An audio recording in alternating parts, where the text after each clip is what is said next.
ibihumbi by'abantu bavuye mu byabo, abana n'abagore barahohoterwa, yaba kujyanwa mu gisirikare bataruzuza imyaka no gufatwa ku ngufu. Imirambo y'ibihumbi ikomeje gushyingurwa, inkomere, inzara, ubukene ni bwose mu burasirazuba bwa Kongo Kinshasa, aho kugeza ubu mu ntara ya Kivu y'Amajyaruguru hafite ba guverineri babiri, umwe washyizweho na Perezida Tshisekedi uheruka gushyirwaho na M23 yamaze kwigarurira igice kinini cya Kivu y'Amajyaruguru harimo n'umurwa mukuru wayo wa Goma.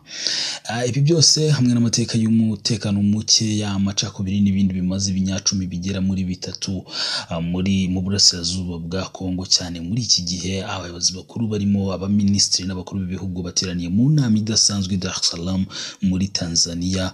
Uyu munsi tugiye kugaruka ku byaranze iyi minsi ibiri y'inama yahuje SADC na ihuriyemo ibihugu biri mu muryango wa SADC ndetse na East African Community cyangwa se umuryango w'uburasirazuba muri rusange.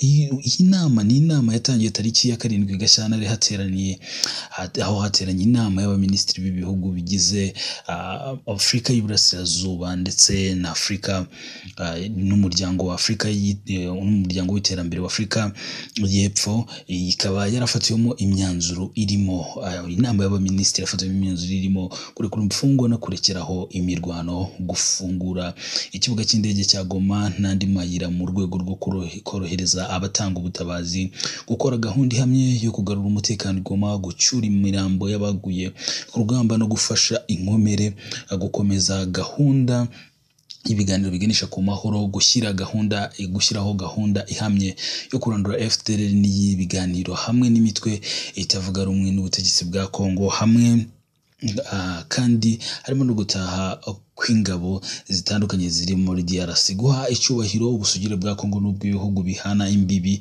gufatanya mu gushaka ubufasha nkenerwa mu miryango itandukanye, kurandura ubushotoranyi n'ibindi bikorwa bitandukanye byateza amakimbirane. Mu bindi byihutirwa kandi byagaragajwe harimo kurebera hamwe impamvu ibibazo by'umutekano muke muri Kongo Kinshasa, hakaza kandi gutangiza gahunda yo gucyura ingabo zitatumiwe ziri muri DRC, hamwe kandi no kurebera hamwe gahunda igendanye no gushakira hamwe ibisubizo birambye yaba mu buryo bwa diplomasi n'umutekano bihuriweho n'umuryango w'uburasirazuba wa Afurika y'Iburasirazuba ndetse n'umuryango w'iterambere wa Afurika y'Epfo, ibihugu by'Afurika bibarizwa muri Afurika y'Epfo. Inama y'abaminisitiri b'ibihugu bihuriye muri SADC na East African Community kandi yakurikiwe n'iy'abakuru b'ibihugu bitandukanye by'iyi miryango. Iyi nama y'abakuru b'ibihugu ikaba yabaye ku itariki ya 8 Gashyantare 2025. Inama ikaba ititabiriwe na Tshisekedi kuko yohereje minisitiri w'intebe Yudita we ayikurikirana mu buryo bw'ikoranabuhanga na Perezida Evariste Ndayishimiye nawe ntiyayigezemo, mu gihe Cyril Ramaphosa yigezemo atinze. Hari n'abandi baperezida nka Perezida Angola nabo batabashije kuhagera bohereje abaminisitiri cyangwa se ababahagararira. Mu bandi bakuru b'ibihugu bitabiriye inama harimo Museveni wa Uganda, Kagame w'u Rwanda, Suluhu wa Tanzania, Damas Numbalo wa Zambia, Emerson wa Zimbabwe ndetse na William Ruto wa Kenya. Byagarutsweho n'abakuru b'ibihugu harimo ijambo byagarutsweho n'abakuru b'ibihugu. Tureka duhere ku ijambo rya William Ruto wa Kenya uyu munsi umuryango wa Afurika y'Uburasirazuba. Yagize ati, duhagurukiye rimwe dusaba impande zose guhagarika imirwano kandi by'umwihariko M23 igahagarika kwagura ibirindiro, ingabo za ADC nazo zihagarike ingamba zose zo gusubiza ihagarikwa ryihuse ry'imirwano. Nibwo buryo bwonyine bwatuma turema uburyo bw'ibiganiro byubaka hakanashyirwa mu bikorwa amasezerano y'amahoro afatika. Biragaragara ko aya makimbirane atakemurwa binyuze mu nzira ya gisirikare. Dukwiye kwemeranya ko inzira ya diplomasi yonyine ikemura impamvu muzizi iki kibazo, yubahiriza ubusugire n'ubwigenge bwa RDC n'abanyekongo n'intumbero yabo y'ubwisanzure, ubutabera n'iterambere ariyo yazana amahoro. Aha rero niho yahereye avuga ko mu by'ukuri nubwo hari uburyo bwagiye bugaragara ko ibiganiro hari abatabishaka ku mpande zitandukanye, yaba ya guverinoma cyane cyane kuri guverinoma ya Repubulika Iharanira Demokarasi ya Kongo, William Ruto yagize ati banyakubahwa, nizere ko twemeranya ko kwemera imishyikirano atari ikimenyetso cy'intege nke, ni igihamya cy'ubwigenge n'imbaraga duhuje nk'abayobozi n'imiryango, byerekana ubushobozi dufite bwo kwinjira mu bibazo twihanganye no mu buryo buboneye, tukumvana tukaganira duhuje intego kugeza tugeze ku musaruro mwiza.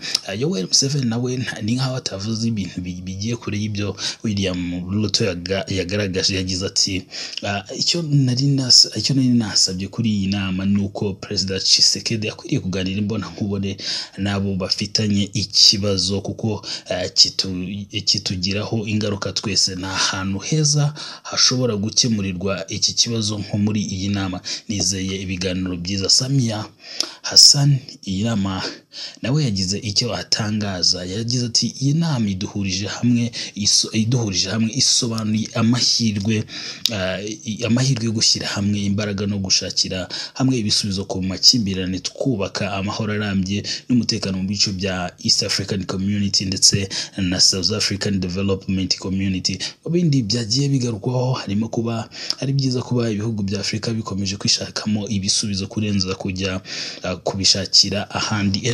Ni nkaho wavuga ko mu by'ukuri hari ibihe byabayeho wasangaga niba hari ikibazo kibaye muri Afrika, igisubizo kiza kujya gushakirwa i Burayi, inama zikajya kubera i Burayi, cyangwa se ugasanga niba inama ibaye ititabiriwe n'umuperezida wo hanze, aho ngaho ibintu ntabwo byibuze kuza kugenda neza. Ariko nk'uko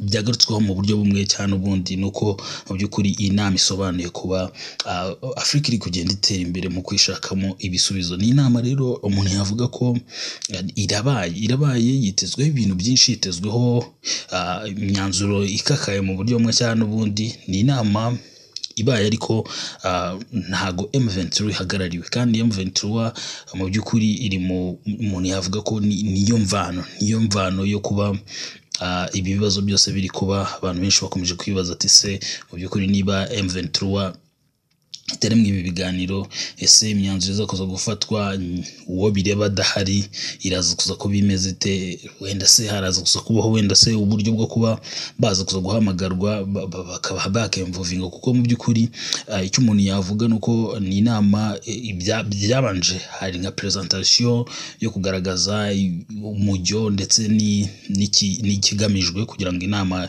ibashe kuba yakomeza. Ariko mu nyuma abanyamakuru ndetse n'abandi bantu basabwe kuba bajya hanze y'icyumba kugira ngo abakuru b'ibihugu kuko noneho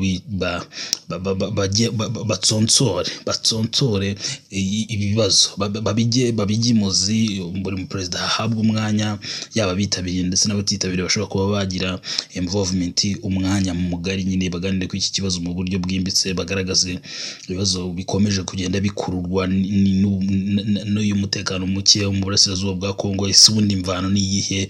Basasa inzobe barebere hamwe si ibintu bishobora kuba byakemuka mu buhe buryo. Igihe ari cyo nuko hategerejwe imyanzuro. Ni imyanzuro iteganyijwe kuba iza kuza kuba ikakaye mu buryo bumwe cyangwa se n'ubundi. Ni imyanzuro umuntu yavuga ko birumvikana imyanzuro igaruka ku ntambara ikomeje kugwamo abantu. Byonyine mu gihe cy'icyumweru Goma yarwaniwemo, mbega FARDC yanze kurekura, M23 nagerageza kuyinjiramo, biragaragara ko abantu bagera mu bihumbi 3 abo guverinoma ya Kongo yita abaturage kenshi, ariko M23 ikavuga ko ari abasirikare barimo FDL n'abandi bari bagiye ku rugamba. Mu by'ukuri ariko abapfa bose ntago bagakwiriye nyine kuba bapfa mu gihe haba habayeho inzira y'ibiganiro, kandi ibiganiro bishobora kuba byatanga amahoro. Iyi nama ibaye kandi nk'uko abakuru b'ibihugu bagiye babigarukaho, nka William Ruto yavuze ati mu by'ukuri please M23 nigarukira bihagaze, noneho turebere hamwe si ibintu bishobora kuba byasubira mu buryo mu buhe buryo, ariko adakomeje kwagura, kuko amakuru ahari nuko M23 ikomeje intambara yerekeza muri Kivu y'Amajyepfo, aho mu minsi yashize rwose ari gukontrola hitwa Nyabibwe, ni agace kagera hafi y'ikibuga cy'indege cyitwa Kavumu.